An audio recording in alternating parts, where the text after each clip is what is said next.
네, 안녕하세요. 오늘 강의를 맡은 문헌규라고 합니다. 오늘은 그 서울 앱 비즈니스 센터에서 지원을 받아서 이렇게 강의를 시작하게 되었고, 이제 4차 산업 시대에 지역 기반으로 스타트업이 사회 문제를 해결하면서 어떻게 사업화를 하는지 그 생태계 디자인에 대해서 설명드리고자 합니다. 발표 자료는 제가 그 카카오톡을 통해서 이미 PPT 파일을 제공해 드렸고요. 혹시 진행하시면서 궁금한 점 있으면 언제든지 물어보시면 좋을 것 같습니다. 강의는 한 30분 정도 진행하고, 그리고 각자 궁금한 점 있으면 바로 이제 뭐 채팅방이나 혹은 개인적으로 발언을 해주시면 좋을 것 같습니다. 네.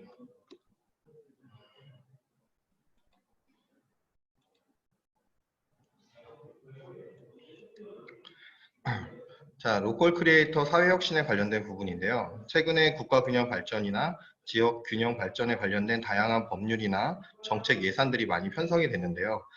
우리는 이들을 로컬 크리에이터 혹은 지역 혁신가라는 이름으로 활용하고 있습니다. 중앙부처 및 그 산하기관에서도 각 지역 혁신가 및 지역 전문가들을 활용해서 지역사회 문제를 해결하는 데 중심적인 역할을 만들고 있는데요.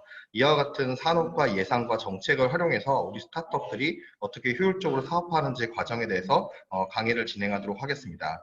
총 7가지로 섹션을 나눠서 진행하며 마지막엔 저의 그 소개가 어떻게 여기까지 이 사업화가 됐는지에 대한 내용을 소개해 드리고자 합니다. 중간중간마다 오시는 분들이 있어서 그분들 승인을 계속 하도록 하겠습니다. 먼저 이제 제 소개부터 진행하겠습니다. 제가 어떻게 이 강의를 하게 됐고, 그리고 이 사업에 대한 관심을 가지게 됐으며, 관련된 다양한 심사 및 멘토로서 어떻게 활동했는지에 대한 내용에 대해서 지금부터 설명을 한 10분간 드리고자 합니다. 자, 사회 문제 해결에 대한 데이터 디자이너가 저의 공식 직업인데요. 또 다른 말로 얘기하면 과거에 이제 데이터베이스 개발자라고 할 수 있습니다. 자, 그렇다면 공공데이터 집단지성으로 사회문제 해결이라는 주제를 가지고 정부와 민간이 어떻게 공조를 하여 글로벌 플랫폼으로 대처하고 이것을 협치로 이끌어가는 과정이 왜 필요한지에 대해서 설명을 드리고자 합니다. 과거에는 정부가 주도적으로 정책을 내서 시민사회와 기업이 이거를 수용하고 그대로 따랐던 반면에 지금 기술기업과 다양한 국경을 뛰어넘는 초광역 시대가 되면서 다양한 기업과 시민사회 그리고 민간들이 같이 콜라보 돼야 되는 시대가 된 것입니다. 쉽게 말해서 세밀한 전문성까지도 문제를 놓치지 않고 이거를 데이터링하여 최적화된 의사결정을 해야 되는 시대가 됐다는 거죠. 그만큼 기술과 다양한 그 국제적인 소통이 이루어졌다고 이해할 수 있습니다. 그럼 공공데이터란 건 뭘까요? 공공데이터 의미는 전 세계적으로 오픈데이터란 말이 더 많이 쓰이는데요. 한국에서는 정부가 주도가 돼서 데이터를 개방하는 혁신을 하고 있습니다. 그걸 담당하는 곳이 행정안전부의 한국정보화진흥원에서 이걸 진행하고 있는데요. 한국정보화진흥원에서는 공공데이터 포털을 통해서 다양한 정부, 국내외 데이터를 개방해주고 있습니다. 물론 개인정보법에 위반되는 행위는 하지 않고요. 개인정보로 보호하면서 공공데이터를 개방하고 있습니다. 이 개방하는 과정은 해당 부처와 다양한 소통을 통해서 지속가능성에 대한 부분을 검토해서 개방이 진행되고 있어 개인의 사익을 위해서만 개방하지 않고 있다는 점을 알아주셨으면 좋겠습니다. 그렇다면 이런 공공 데이터는 우리가 이제 그 직접적으로 그 포털에서 정보를 다이렉트로 받을 수 있고 원하는 확장자로 변환해서 받을 수 있습니다. 또한 SNS 및 자신이 가지고 있는 플랫폼을 활용해서 시민사회, 기업, 개인들이 이 공공 데이터를 활용하실 수 있습니다. 지금 집단지성이란 우리가 이렇게 보시면 좋을 것 같습니다. 1단계부터 4단계까지 하면 아이디어를 생성하고 이걸 명확하게 하여 구조화시킨 다음에 이 구조 요소를 그룹의 논리에 맞춰서 그래픽 표현을 평가로 연결하는 과정이라고 보시면 될 것 같습니다. 집단지성이라고 하면 논리적인 어떤 방향성을 제시하는 것까지도 볼 수 있고 행동으로 실천하여 결과물을 만드는 것까지도 볼 수 있습니다. 최근에 저희가 이런 코로나 사태로 그 정부가 주도적으로 시민사회의 의견을 이끌어서 협치로 문제를 해결하는 과정들을 우리가 직접 볼 수 있었습니다. 이런 과정들은 사회적 약속과 그리고 극복 노력에 대한 시민사회 그 동참이 있었기 때문에 가능한 거죠. 자, 이런 것들을 전반적으로 얘기해서 집단지성이라고 저는 생각하고 있습니다. 이와 같은 집단지성은 사회적 가치 공동체를 만들어서 우리가 보다 나은 시민사회로 성장하는 데 큰 도움을 주고 있습니다. 자, 협치라는 거는 정부랑 민간이 같이 협력하는 건데요. 제가 앞에서 말씀드렸듯이 이제는 이런 플랫폼 비즈니스 시대가 되면서 시민사회, 기업, 그 다음에 정부가 같이 콜라보 해야 된다는 건데요.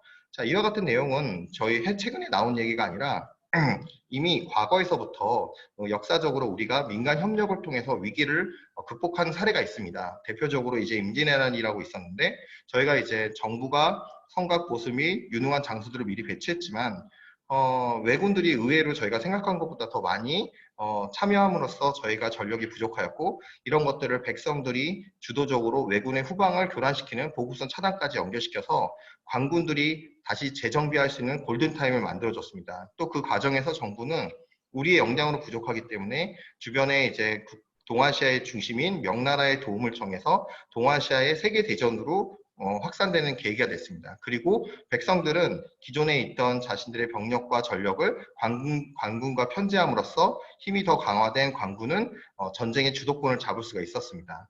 자, 이와 같은 대표적인 이제 전투로는 이제 명량 그리고 진주대첩이 대표적인 사례라고 할 수 있습니다.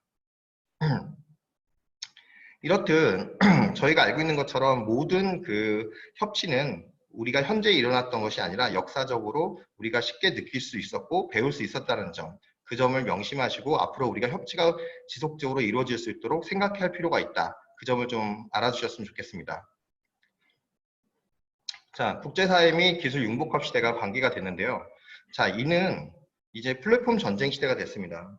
저희가 데이터베이스 하면 이제 오라클이나 IBM 그리고 MS 그리고 서버 하면 이제 다양한 이제 그 특정 IBM이라든가 리눅스, 유닉스 특정 회사들이 다 이 플랫폼들을 장악하고 있는데요. 저희는 그 플랫폼 기반에서 우리가 새로운 산업을 진출해야 되고 또 한 가지는 저희가 다 나름대로 저희 나름만의 플랫폼을 만들어야 됩니다. 하지만 기존의 강대국들이 저희 같은 약소국들한테 이와 같은 기회를 주지 않기 위해서 많은 외압을 주지만 이것들을 정부와 민간이 상생 협력하여 위기를 기회로 만들어가는 과정이라고 보실 수 있습니다.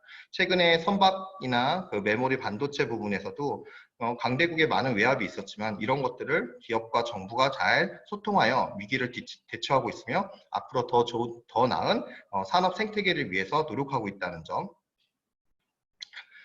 하지만 저희가 이제 저성장과 이제 세계적인 그 경기 악화 또 최근에 코로나로 인해서 더 그게 심해지게 됐는데 자, 이 같은 과정에서 세대 간의 갈등 그다음 지역 간의 갈등 이런 위기 관리가 이제 발생을 했습니다. 그래서 최근에 저희는 오래전부터 그리고 도시재생, 그리고 국민참여, 그리고 임팩트 펀드, 마을 공동체, 그리고 로컬 크리에이터, 메이커를 통해서 신일자리 창출과 지역의 어떤 그 균형 발전에 대한 부분을 저희가 노력해 왔었다는 것을 알 수 있습니다.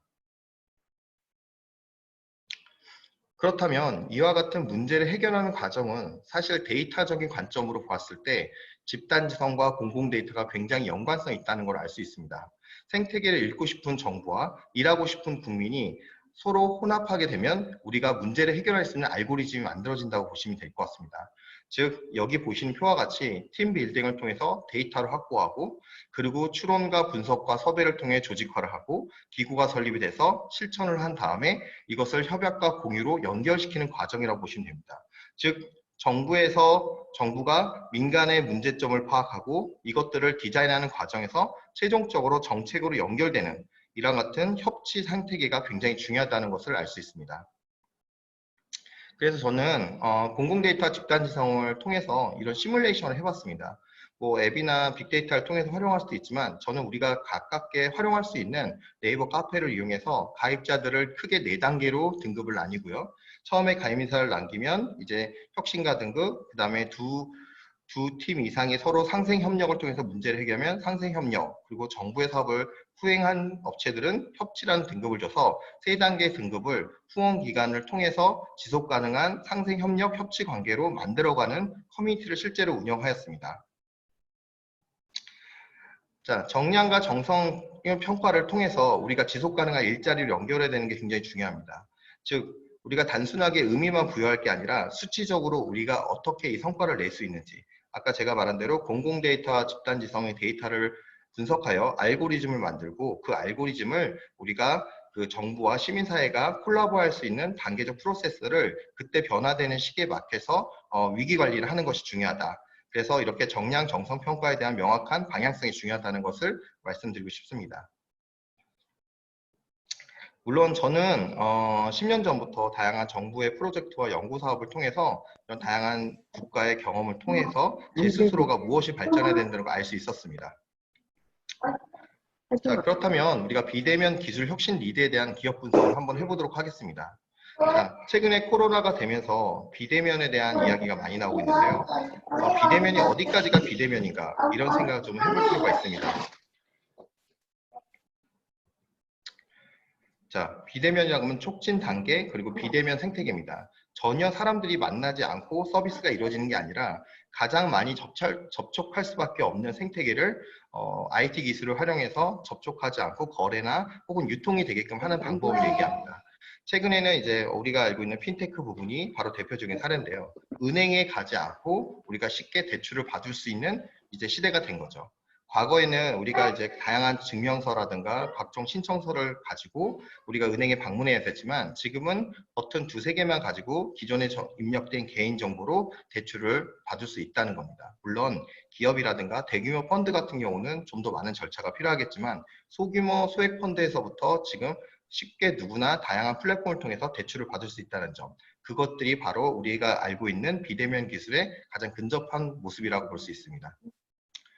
자, 우리가 알고 있는 이제 카카오톡이라든가 토스, 그리고 K뱅크 이런 것들이 앞으로 이제 소상공인들에게 당일 대출 규제를 이제 해소함으로써 내년부터는 쉽게 누구나 소액 대출을 받을 수 있게 되었습니다.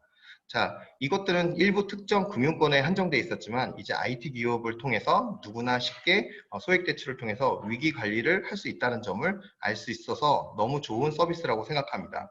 자, 이번 정부가 가지고 있는 다양한 규제 혁신이 바로 이런 소상공인의 생태를 좀 더 발전시키는 기회가 될 거라고 생각합니다. 자, 그렇다면 이게 꼭 IT 기술에서만 있는 게 아닙니다. 자, 예를 들어서 우리가 예술인으로서 최윤영 교수님을 대표적인 사례로 드는데요. 최윤영 교수님은 국악민요 예술인이지만 다양한 IT 기술을 통해서 또한 다양한 벤처기업이나 사회혁신가를 통해서 문제 해결을 위한 콜라보 시스템을 만들었습니다. 또한 예술인 공동체를 통해서 이것들이 지속 가능한 4차 산업 생태계에서 새로운 일자리로 연결이 되게끔 하는 작업을 하고 계십니다.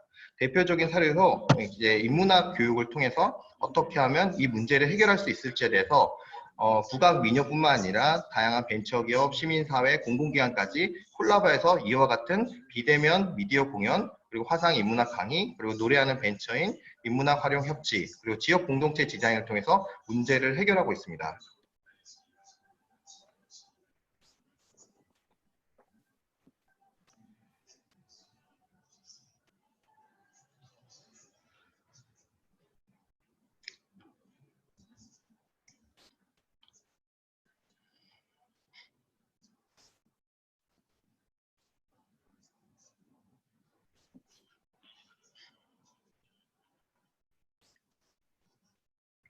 현재 최은영 교수님은 창업진흥원의 예비창업 패키지 합격한 상태고요.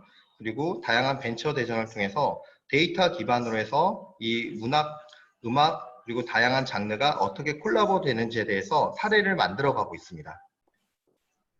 무대뿐만 아니라 이런 온라인 세상에서도 국악민요가 세계로 뻗어나갈 수 있는 판로를 스스로 만들고 있다는 걸 보여주신 사례라고 볼 수 있습니다.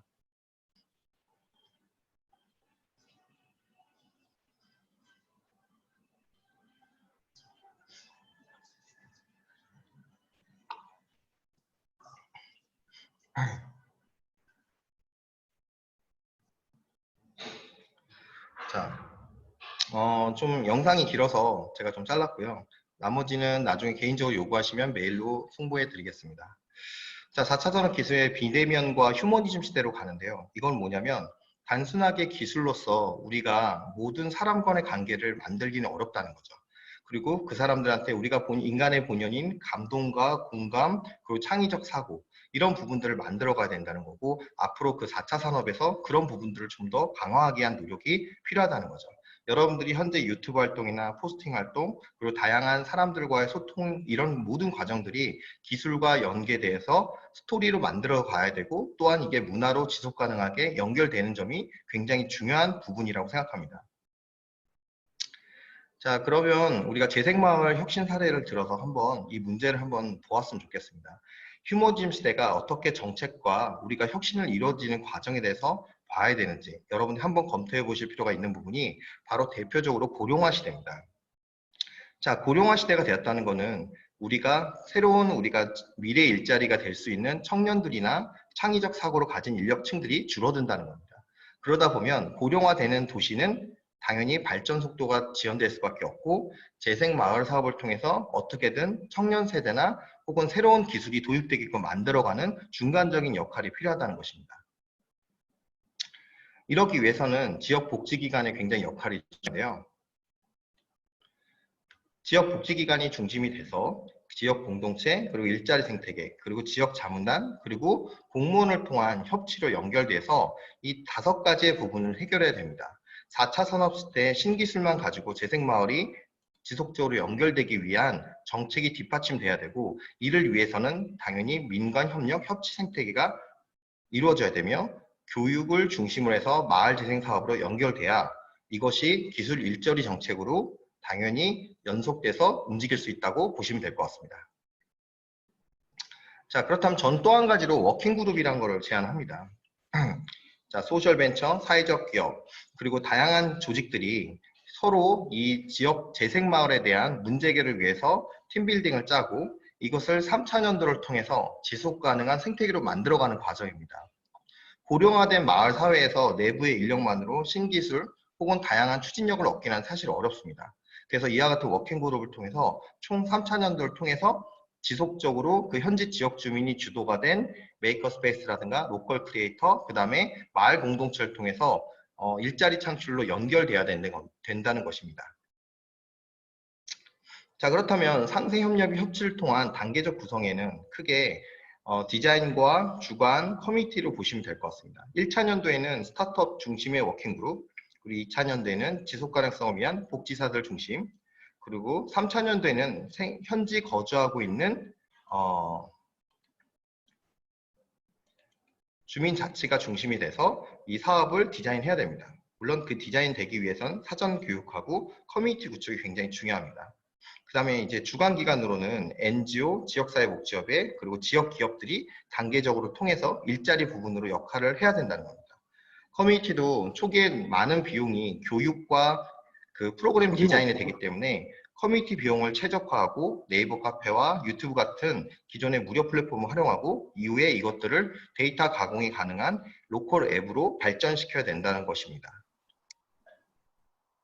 그러면 이와 같은 내용을 좀 시뮬레이션 해보면, 올해 같은 경우 이제 코로나로 인해서 6월이 거의 중순이 다 넘어가고 있는 상황인데요. 자, 워킹그룹을 6월 중순에 구성하여 6월 말에 디자인 띵킹을 하고 7월 초에 공모전을 진행하고, 그리고 7월 말까지 크라우드 펀딩을 통해서 시뮬레이션, 즉 사업성이 있는 거에 대한 대중소통이 이루어져야 됩니다.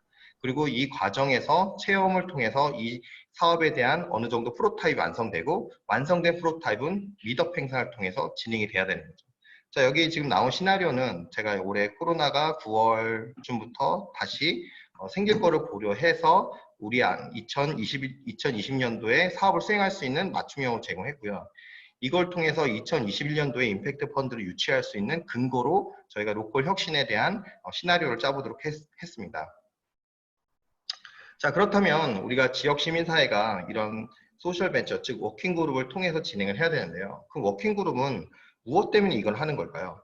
자, 사회공헌 인증을 통해서 우리가 사회적 혁신을 할 수 있는 기술력을 갖춘 기업이라는 것을 인증받기 위해서 이와 같이 초기 시장 진입에 사회공헌을 활용하는 것입니다. 자, 그럼 지역복지법인의 워킹그룹이 기술적인 부분이나 펀딩, 그리고 다양한 디자인을 지원해주고, 지역복지협의회를 중심으로 펀딩, 미덕, 체업, 그 다음에 디자인 띵킹, 공모전을 통해서 이 사업을 수행할 수 있는 역량을 점차적으로 강화하는 것입니다.